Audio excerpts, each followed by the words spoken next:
जय श्री राम। साथियों, एक सवाल सभी के दिमाग में परमात्मा को लेकर के उठता है, विश्वास का, भरोसे का।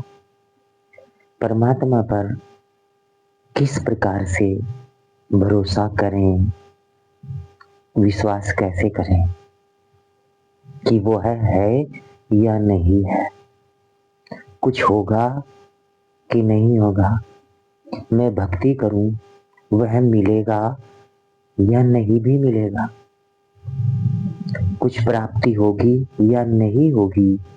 ये सारे सवाल हमारे दिमाग में, मन में बैठे रहते हैं और भरोसा नहीं होता है।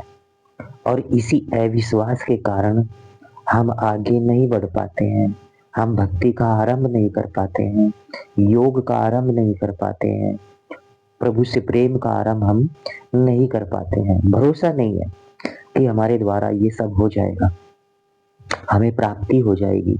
विश्वास नहीं होता है क्योंकि हमारे अंदर जो भी भरा हुआ है कचरा, उसमें हमें बहुत भरोसा है कि इतना सारा कबाड़ हमारे अंदर है, इतनी सारी बुराइयां हमारे अंदर हैं, तो शायद ना हो।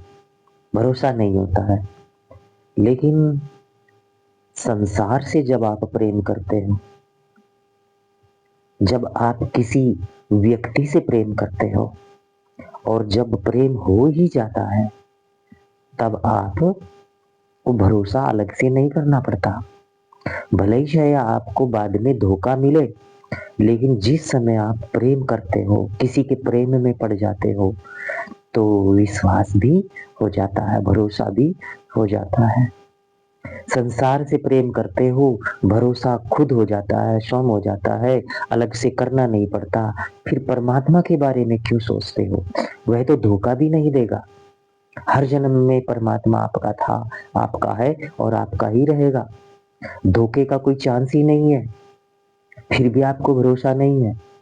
और जो संसार, जो दुनियादारी, जो लोग आपको धोखा दे देते हैं प्रेम करते समय, आप धोखे पर तो विचार भी नहीं करते कि मुझे धोखा भी होगा।